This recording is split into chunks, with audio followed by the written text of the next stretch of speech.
Hi, my name is Gibson, and I'm the creator of the Personal Development School. This is your daily breakthrough video, and in this video, I want to talk to you a little bit about what your parents should have taught you as a fearful avoidant attachment style, also known as a disorganized attachment style individual. So I'm going to go through top 5 things that I think are really important. And I say like what your parents should have taught you, but these are just important lessons to know now. If they're not something that are naturally a part of your programming, your awareness, and just important things to keep in mind as this attachment style going through, hopefully a mode of trying to reprogram and go through recovery. So the first thing here, first and foremost, love is not chaos. A lot of people who are fearful avoidance, they grow up to believe that like the subconscious comfort zone goes, love equals fighting. It equals the roller coaster. It equals the ups, downs, highs, lows, all of those things in extremes. And in fact, it actually sometimes fears that not fighting will become boring and then somebody will leave. I've had many fearful avoidants tell me over the years things like, we haven't really fought in a long time, or we're not connecting, so I'm going to start a fight. Things like this awareness of the fact that if there isn't this, extreme something taking place, that equals boring. Somebody will lose interest. It's not keeping them engaged any longer in the relationship. And this brings me to point number 2, which is that lasting love and connection is about being vulnerable, building deep roots, and meeting one another's needs through communication, through honesty, through transparency, through trust. And trust is something that happens more when people are able to open up slowly but surely, take one another into consideration, communicate their needs, communicate their boundaries. And people actually in relationships, the vast majority of people, basically pretty much almost everybody outside of fearful avoidant attachment style, they're actually looking for a loving relationship without drama, without emotional volatility and chaos. And I'm not saying this in any way in like a condescending way or like anything like that. I was a fearful avoidant myself, but I think that a lot of fearful avoidants sort of operate under this belief system, like love is about the highs and the lows. And if you don't have extremes, then like somebody's not interested or not engaged. And like what most people are actually looking for is not that. They're looking for peace and harmony and closeness and vulnerability and safety and trust and connection and all these different things. And it's super, super important to recognize that. Number 3, you have a relationship to yourself.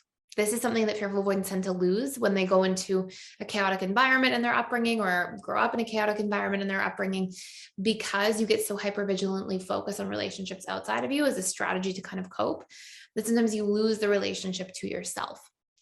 Your relationship to yourself largely consists of your relationship to your own emotions, to your own thoughts, ideas, opinions, beliefs, to your own needs, and to your own boundaries. And these things need to be tended to, nourished, watered, catered to, so that they can thrive, so that the more you're in a thriving relationship to yourself, the more the relationships around you will thrive, because you'll know who you are, know what you want, know what your boundaries are, what you're going to put up with and not, be able to communicate your needs because you're in tune with them in relationship to self. And you'll actually just feel more fulfilled, period. Number 4, boundaries matter and people pleasing hurts you. You won't lose relationships just because you say no. And in fact, part of why fearful avoidants have such a hard time repairing broken trust is because they're not actually trusting the relationship to themselves. The reason for this is that they're often abandoning or betraying their own boundaries and their own needs, prioritizing others, diminishing or repressing what they're feeling, what they're needing, to try to gain favor with people, to try to gain worthiness or connection or love. But that's the ultimate self-betrayal. And when we're constantly or perpetually doing that, our trust baseline becomes fragmented. And when that's combined with different core wounds or different beliefs we've acquired because of past traumatic or challenging events, it becomes really difficult to trust anybody. And so part of like repairing broken trust between ourselves and the world is actually learning to show up for your own needs, your own boundaries, take yourself into consideration when making choices and decisions in your life, and doing that first.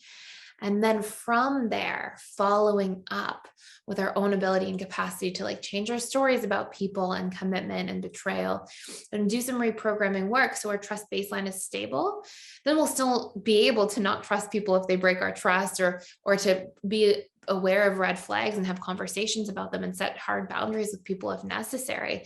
But we won't be doing it from like an injured place. So we won't be doing it from a place of being in suffering and taking that with us into everything that we do and into all the relationships we connect with. And it's such an injustice to go through trauma in childhood and then to have to carry that trauma and recreate traumatic dynamics subconsciously or be a part of that over and over again because of those imprints that previously exist. And so it's of the absolute and utmost importance, dear fearful avoidance, that you are able to like show up for yourself, repair your own boundaries, repair, and reprogram the stories you're carrying about relationships, people, trust, so that you don't have to continuously live through the injustices that follow because of traumatic imprints in childhood.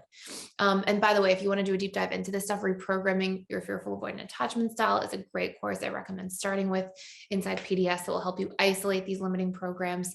We also have a course called Rebuilding Trust and Overcoming Jealousy that focuses right on your internal trust baseline. Huge wins for this. You can try them out 7 days for free by clicking the link in the description box below. We'll have a link to all of our courses. You can use the all access membership pass, get access to everything, and then actually do the work to start releasing some of these things. And number 5 is be careful not to personalize everything.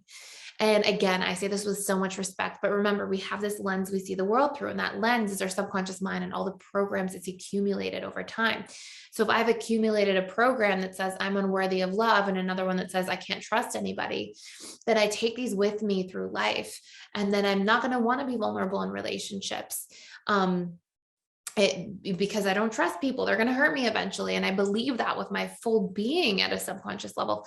And then if I also have a belief that says I'm unworthy, then the moment Bob doesn't give me a call back, I'm like, oh, it's because I'm unworthy, or it's because I'm not good enough. And that again is not fair. And so that requires that reprogramming work around those specific core beliefs so that we don't have to keep seeing through that same lens, interacting through that same filter, and feeling the same way over and over again that we did way back when.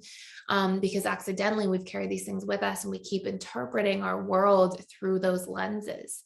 So hopefully this makes a whole lot of sense. You can try some of the courses and tools for reprogramming out by clicking the link in the description box below and using those courses I mentioned. And thank you so much for being here and for watching. And please like, share, and subscribe if you haven't already. And I will see you in the next video.